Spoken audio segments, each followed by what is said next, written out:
عورتیں عمرے کے لیے آئی ہیں تو ہاتھ اور پاؤں پر مہندی لگائی، کوئی بات نہیں، ہاتھ اور پاؤں پر عورت کو تو مہندی ہمیشہ لگانی چاہیے، ان کے ہاتھ تو کبھی خالی ہی نہیں رہنے چاہیے۔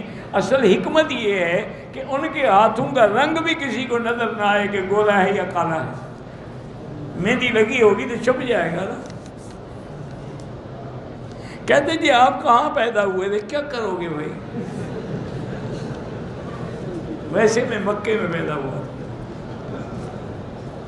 عجیب بات نہیں، یہ ذاتی معاملات ہیں۔ ایک اصولی بات یاد رکھو کہ ذاتی مسائل کے بارے میں خود مل کے پوچھ لو، اس کو لوگوں کے سامنے کیا ضرورت ہے؟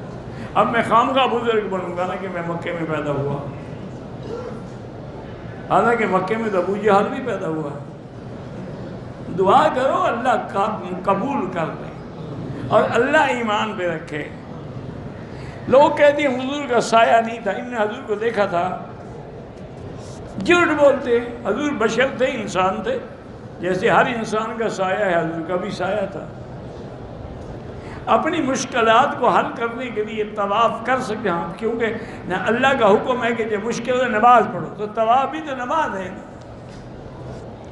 آب شفا کہاں واقع ہے؟ یہی اب زمزم آب شفا ہے۔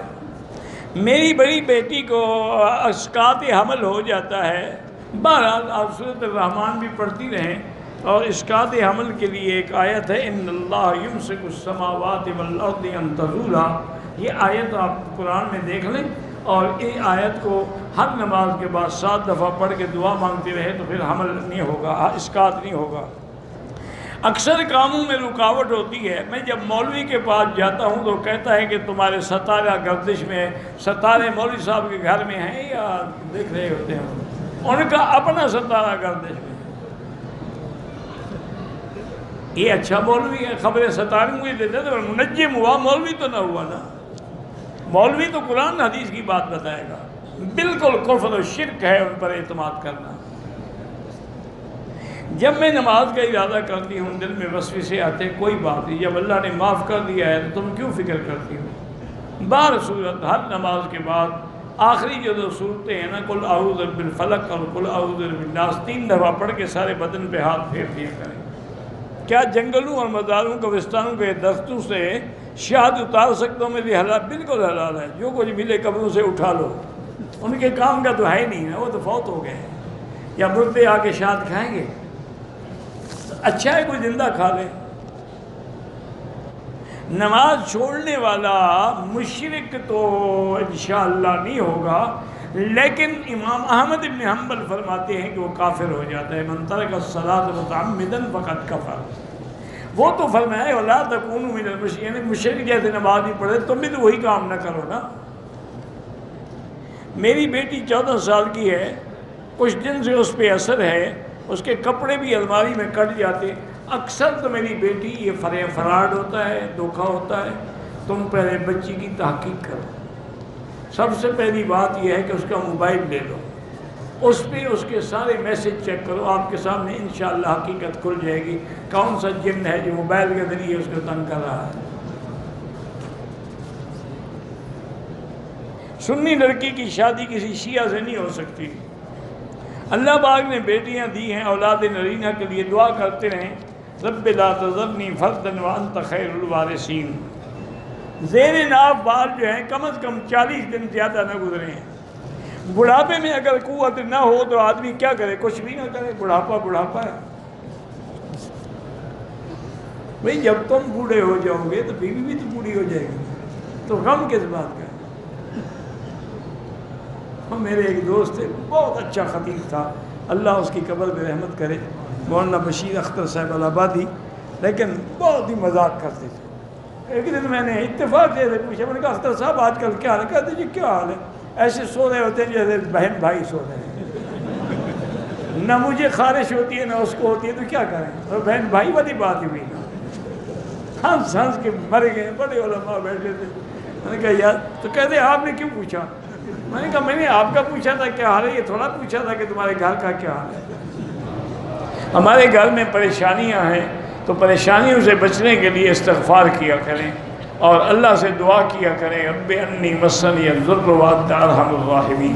جب بارش آتی تھی تو حضور پاک اللہ سے دعائیں کرتے تھے، اور خوش ہوتے تھے کہ اللہ کی رحمت برس رہی ہے۔ یہودی لڑکی سے اور عیسائی لڑکی سے شادی بالکل جائز ہے، لیکن مسلمان لڑکیاں نہ ہوں تو۔ مسلمان گھر میں بیٹھی رہیں اور تم یہودیوں کی لڑکیوں سے شادی کرتے ہیں، وہ تمہیں یہودی نہ بنا سکیں، تمہاری آنے والی نسل کو ضرور بنائیں گے۔ دعاؤں سے تقدیریں بدل جاتی ہیں، وہ بھی دعا میں لکھا ہوتا ہے تقدیر میں کہ اگر یہ دعا مانگے گا تو میں بدل دوں گا۔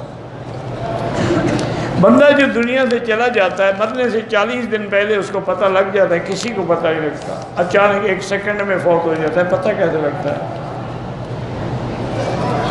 بہرحال جو نمازیں قضا ہیں آنے والی نماز سے پہلے پڑھ لیں تو زیادہ بہتر ہے۔ جب بندہ چلا جاتا ہے تو روح گھر میں آتے، کسی کے گھر میں نہیں آئے تو پکڑ کے رکھ لو، اس کو بٹھا دو، پھر جانے کیوں دیتے ہو؟ جب وہ تمہارے گھر میں آئے تو جالا ایک ٹانگ دو اور جال میں پھانس دو اس کو۔ جھوٹے قصے لوگوں نے بنائے ہوئے ہیں، روح گھر میں آتی ہے۔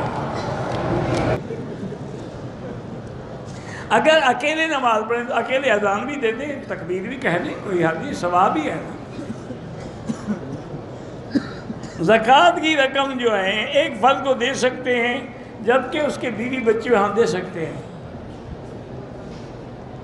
عرفات سے اگر ہم عمرے کی نیت کریں کر سکتے ہیں۔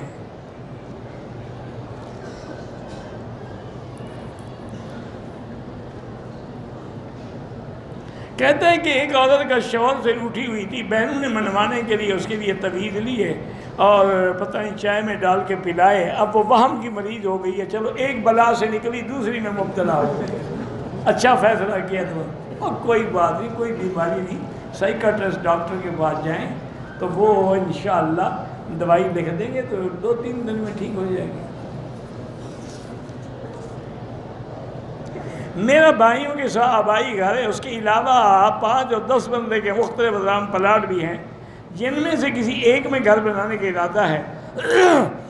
کہاں بناؤں گا؟ جب تک ارادہ مکمل نہ ہو سب کی زکوٰۃ دینی پڑے گی، یا تو نیت کرو کہ یہاں گھر بناؤں گا۔ میرے بہن کی شادی چچا بھائی سے ہوئی ہے، 10 سال سے روٹھی ہوئی ہے، اس عرصے میں شوہر نے 1 یا 2 بار صلح کی کوشش بھی کی، ایسی طلاق کرا دیں، خلع کرا دیں۔ ایسی بیوی کا کیا فائدہ؟ 10 سال سے اپنے ماں باپ کے گھر میں رہتی ہے، بیوی میری ہے۔